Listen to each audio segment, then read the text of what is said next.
Un alcalde asesinado a balazos frente a su familia en Día de Muertos. Una influencer ejecutada en transmisión en vivo desde su propio salón de belleza. Y el mismo hombre detrás de las dos órdenes.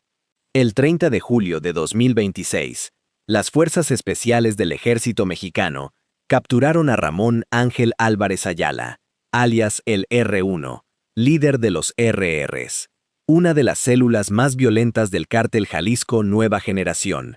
Lo detuvieron en Atotonilco el Alto, Jalisco. Y el mismo día, a menos de 100 kilómetros de distancia, 3 pistoleros del CJNG cayeron abatidos en un enfrentamiento con el ejército en la Sierra de Cotija, Michoacán. 2 golpes al mismo cártel, el mismo día, en la misma región. Pero lo que conecta estas dos historias va mucho más allá de la coincidencia. Para entenderlo, hay que retroceder 9 meses. 1 de noviembre de 2025. Uruapan, Michoacán. El alcalde Carlos Manso estaba en la Plaza Morelos con su familia, en medio de las celebraciones del Día de Muertos. Había hecho una transmisión en vivo minutos antes. Llevaba protección federal desde diciembre de 2024, reforzada en mayo de 2025, con personal de la Policía Municipal y 14 efectivos de la Guardia Nacional. Eso no bastó. Un pistolero le disparó 7 veces. Lo trasladaron de emergencia al Hospital Fray Juan de San Miguel. A las 8:50 de la noche, Carlos Manso murió. Tenía 40 años. Su agresor fue abatido en el lugar. La reacción fue masiva. Más de 60,000 personas marcharon por las calles de Uruapan, pidiendo justicia, seguridad y paz. Grecia Quirós, la viuda de Manso, asumió la alcaldía el 5 de noviembre. Y la pregunta que quedó flotando sobre Michoacán fue directa. ¿Quién ordenó matar a un alcalde frente a todo un pueblo? La respuesta tardó 9 meses en llegar. Y cuando llegó, trajo consigo un segundo caso que nadie esperaba. Ramón Ángel Álvarez Ayala llevaba años en el radar de las autoridades. En septiembre de 2012, fuerzas federales lo detuvieron en Zapopan junto con sus hermanos, identificados como el R1 y el R2 del CJNG. El caso parecía cerrado, pero en 2022, un tribunal determinó la nulidad del proceso por irregularidades y los hermanos Álvarez Ayala recuperaron su libertad. Volvieron a operar. Las investigaciones federales los localizaron de nuevo, esta vez con un expediente mucho más pesado. Meses de trabajo de inteligencia coordinado entre la Secretaría de Seguridad y Protección Ciudadana, las Fuerzas Especiales del Ejército y el Centro Nacional de Inteligencia llevaron al operativo del 30 de julio. La ubicación, Colonia Los Naranjos, en Atotonilco el Alto, Jalisco. Cuando las fuerzas federales llegaron, los hombres del Círculo de Seguridad del R1 abrieron fuego. Los elementos repelieron la agresión. Sergio Antonio Vela Salazar, alias El Tojuy, identificado como colaborador de confianza del R1, murió en el enfrentamiento. Junto al R1, fue detenido Jesús Salvador Vela Salazar, alias El Chuy. Álvarez Ayala fue trasladado bajo un dispositivo de seguridad federal en helicóptero, y ahí empezó a destaparse lo que llevaba meses acumulándose en la carpeta de investigación. Omar García Harfuch lo presentó en la conferencia matutina del 31 de julio. Lo que dijo esa mañana conectó 3 expedientes que hasta ese momento parecían separados. Primero, Carlos Manso. Harfuch identificó al R1 como el autor intelectual del asesinato del alcalde de Uruapan. Con 31 detenidos acumulados en el caso, las declaraciones de los imputados revelaron algo que cambia la lectura del crimen por completo. Los integrantes de los Rs declararon que Carlos Manso representaba una provocación para el grupo criminal. Harfuch lo dijo con las palabras exactas de los detenidos.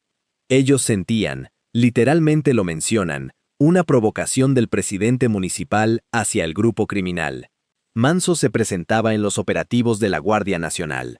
Hacía declaraciones públicas contra el CJNG. Denunciaba la situación de seguridad de Uruapan en medios y en redes. Y eso, para una célula que controla territorio por el miedo, era intolerable. Pero lo que sigue es peor porque la cadena de mando no termina en el R1.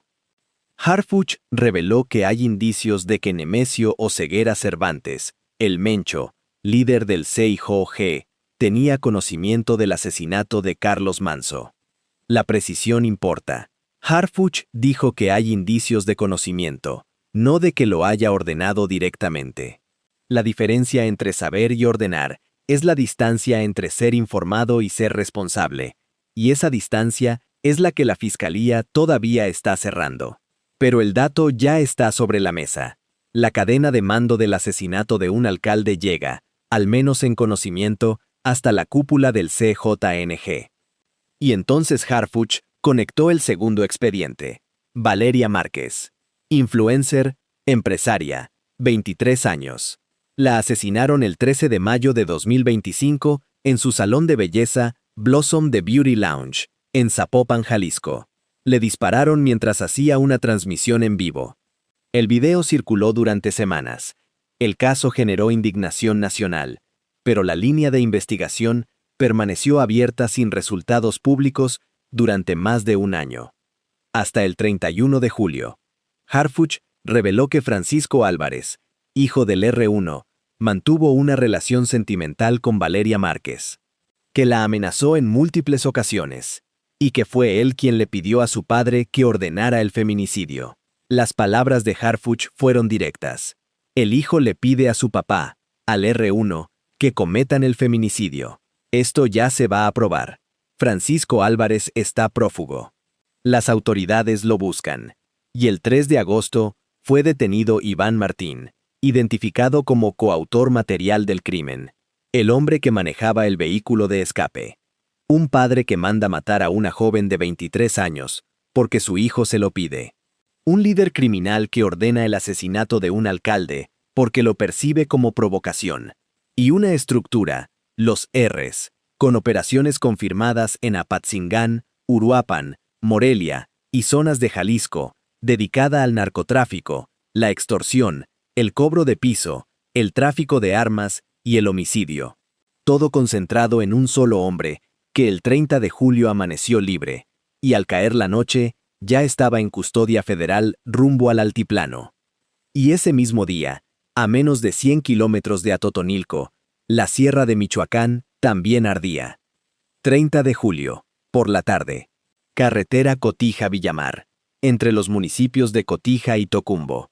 Automovilistas reportaron que hombres fuertemente armados estaban arrojando estrellas ponchallantas sobre el asfalto y realizando detonaciones a la altura de la comunidad de San Francisco.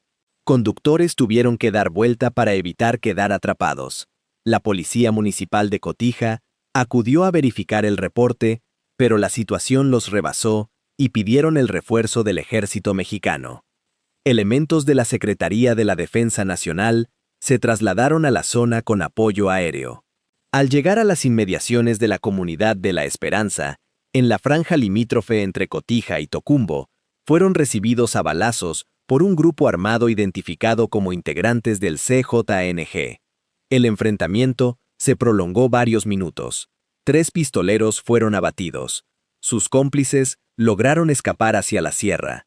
Las fuerzas federales no reportaron bajas.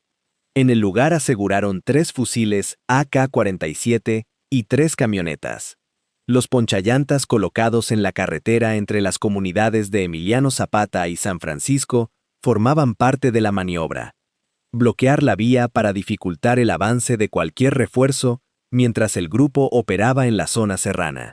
Después del enfrentamiento, el ejército reforzó los patrullajes terrestres y los sobrevuelos para localizar a los que huyeron.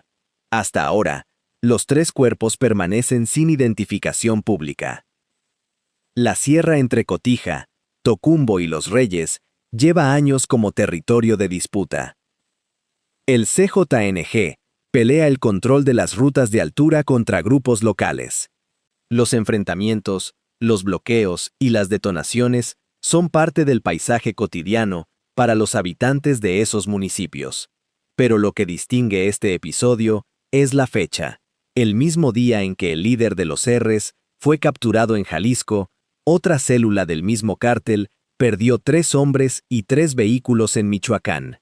Harfuch, al referirse al estado de los Rs tras la caída del R1, fue claro. Sí siguen operando otros mandos y es una célula criminal que hay que seguir debilitando. Sin embargo, ya está detenido su líder principal.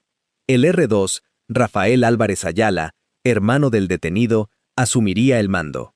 Pero la presión, dijo Harfuch, va a continuar.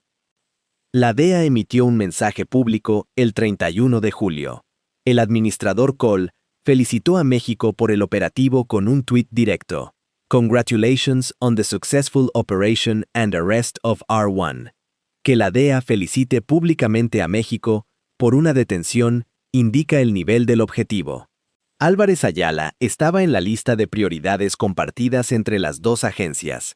El R1 fue imputado ante un juez federal por posesión de clorhidrato de metanfetamina con fines de venta, portación de arma de fuego y posesión de cartuchos de uso exclusivo de las Fuerzas Armadas.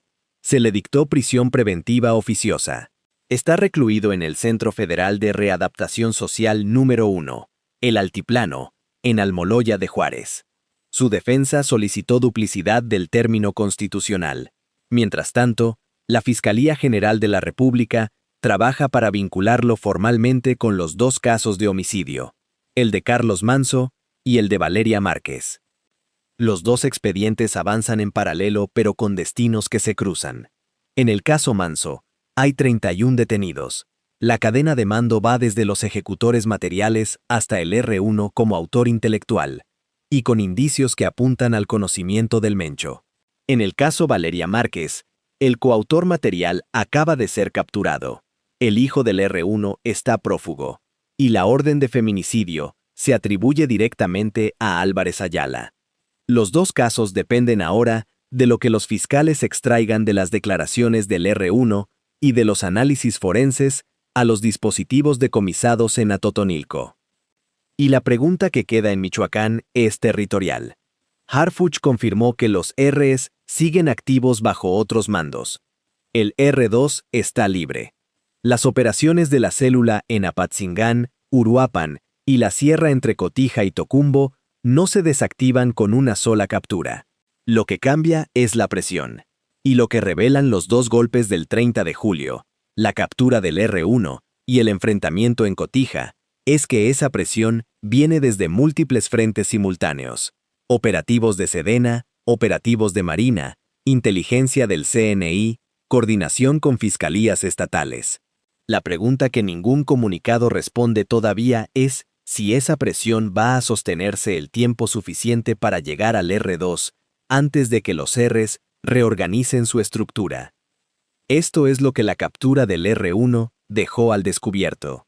Un hombre que llevaba libre desde 2022, después de que un tribunal anulara su primer proceso. 4 años operando de nuevo, acumulando poder, ordenando asesinatos, controlando territorio entre 2 estados. 4 años que terminaron en una colonia de Atotonilco el Alto, con su guardaespaldas muerto y él esposado rumbo al altiplano. Pero esos 4 años tuvieron un costo que ya nadie puede revertir. Un alcalde que murió por denunciar lo que todos sabían. Una joven de 23 años que murió porque el hijo de un capo no aceptó que ella lo dejara. Y una sierra donde los enfrentamientos siguen siendo parte del calendario semanal. Carlos Manso hizo algo que la mayoría de los políticos en zonas controladas por el crimen organizado evita: hablar. Se presentaba en los operativos, denunciaba públicamente, y eso, en el vocabulario de los Rs, se traduce como provocación. La pregunta para los comentarios es directa. Cuando denunciar el crimen organizado se convierte en motivo suficiente para una orden de ejecución, y cuando eso queda documentado en las propias declaraciones de los detenidos, ¿qué le estamos pidiendo a los alcaldes de Michoacán que hagan? ¿Gobernar en silencio o gobernar con la verdad y asumir el riesgo que Carlos Manso asumió?